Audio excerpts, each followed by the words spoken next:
Essula ey'okubiri. Kaana n'asaba n'ayogera nti, omutima gwange gujaguliza Mukama, ejjembe lyange ligulumizibwa mu Mukama. Akamwa kange kagaziye ku balabe bange, kubanga nsanyukira obulokozi bwo. Tewali mutukuvu nga Mukama, kubanga tewali mulala wabula ggwe, so tewali lwazi olulinganga Katonda waffe. Temwogeranga nate byakyejo kingi ekyenkanidde awo, eby'amalala tebivanga mu kamwa kammwe, kubanga Mukama Katonda wa kumanya, n'oyo y'apima ebikolwa.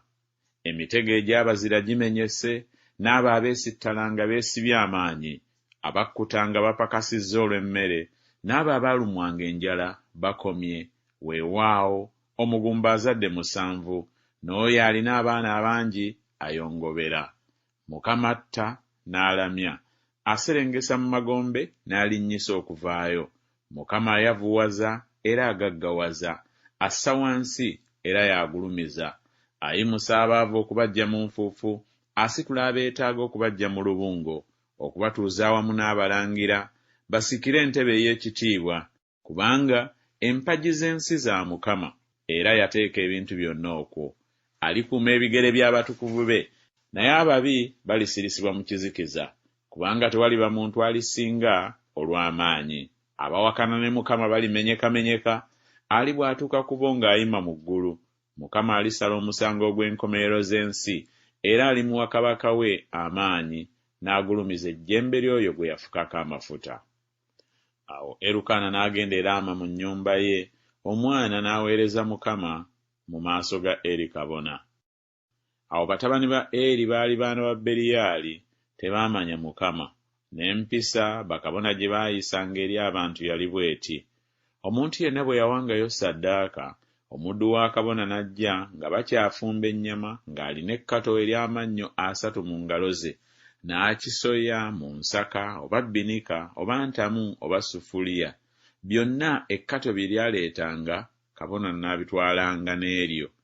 Bwe batyo bwe baakoleranga mu Siiro, Abayisirayiri bonna abajjangayo. Weewaawo nga tebannaba kwokya masavu, omuddu wa kabona n'ajjanga n'agamba omusajja eyali awaayo ssaddaaka nti, mpa ennyama okwokera kabona, kubanga tayagala omuwa ennyama enfumbe wabula embisi. N'omusajja bwe yamugambanga nti, tebaaleme kwokya masavu mangu ago, n'olyoka otwala ng'emmeeme yo bw'eyagala. Awo n'ayogeranga nti, nedda, naye onoogimpa kaakano, era bw'onoogaana n'agitwala lw'amaanyi. Ekibi eky'abalenzi abo ne kiba kinene nnyo mu maaso ga Mukama, kubanga abantu ne batamwa ekiweebwayo eri Mukama. Naye Samwiri n'aweererezanga mu maaso ga Mukama nga mwana muto, nga yeesibye ekkanzu eya bafuta.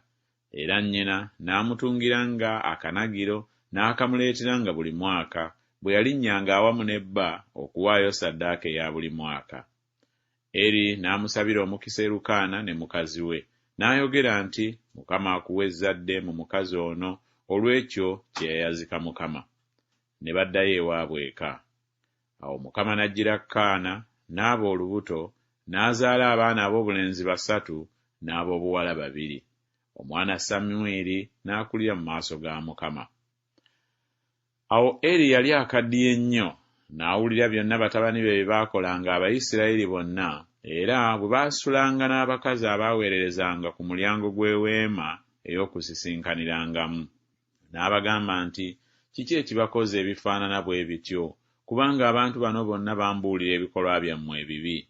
Nedda baana bange, kubanga bye mpulira si birungi n'akatono, mwonoonyesa eggwanga lya Mukama. Omuntu bw'asobya ku munne, Katonda alimusalira omusango, naye omuntu bw'asobya ku Mukama, alimwegayiririra ani? Naye ne batawulira ddoboozi lya kitaabwe, kubanga Mukama yali ayagala okubatta. Omwana Samwiri ne yeeyongera okukula, n'aba muganzi wa Katonda era n'abantu. Awo ne wajja omusajja wa Katonda eri Eri n'amugamba nti, bw'atyo bw'ayogera Mukama nti, n'ebikkulira ekika kya kitaawo bwe baali mu Misiri nga basibiddwa mu nnyumba ya Falaawo, era namuggya mu bika byonna ebya Isirayiri, ne mulonda okuba kabona wange, n'okulinnyanga ku kyoto kyange, okwotezanga obubaane, okwambalanga ekkanzu mu maaso gange. Nempa ekika kya kitaawo ebiweebwayo byonna eby'abaana ba Isirayiri ebikolebwa n'omuliro. Lwaki mmwe okusambiira ssaddaaka yange n'ekiweebwayo gye ndi bye nalagira mu nnyumba yange, n'ossaamu ekitiibwa batabani bo okukira nze? Mmwe okwesavuwaza n'ebisinga obulungi mu ebyo byonna Isirayiri abantu bange bye bawaayo. Mukama, Katonda wa Isirayiri, kyava ayogera nti, okwogera nayogera ng'ekika kyo n'ekika kya kitaawo kinaatambuliranga mu maaso gange ennaku zonna. Naye kaakano Mukama ayogera nti, kiddire eri, kubanga abo abanzisaamu ekitiibwa be nassangamu ekitiibwa, n'abo abannyooma tebaabayitengamu ka buntu. Laba, ennaku zijja lwe ndisalako omukono gwo n'omukono gw'ennyumba ya kitaawo, waleme okuba omukadde mu nnyumba yo, era olitunuulira ennyumba yange ng'ebonyaabonyezebwa mu birungi byonna Katonda byali wa Isirayiri, so tewaabenga mukadde mu nnyumba yo ennaku zonna. N'omusajja wo gwesiizikirizenga okumuggya ku kyoto kyange anaabanga waakumalawo amaaso go n'okunakuwaza omwoyo gwo, n'ezzadde lyonna ery'ennyumba yo banaafanga nga tebajje bavubuke. Era kano ke kaliba akabonero gy'oli akalituuka ku batabani bo bombi, Kofuni ne Finekaasi. Bombi balifa ku lunaku lumu. Nange ndyeyimusiza kabona omwesigwa anaakolanga ng'ebyo bwe ebiri mu mutima gwange ne mu mmemme yange, era ndimuzimbira ennyumba ey'enkalakkalira, era anaatambuliranga ennaku zonna mu maaso g'oyo gwe ndifukako amafuta. Awo olulituuka buli alisigala mu nnyumba yo alijja n'amuvunnamira olw'ekitundu ky'effeeza n'omugaati gumu.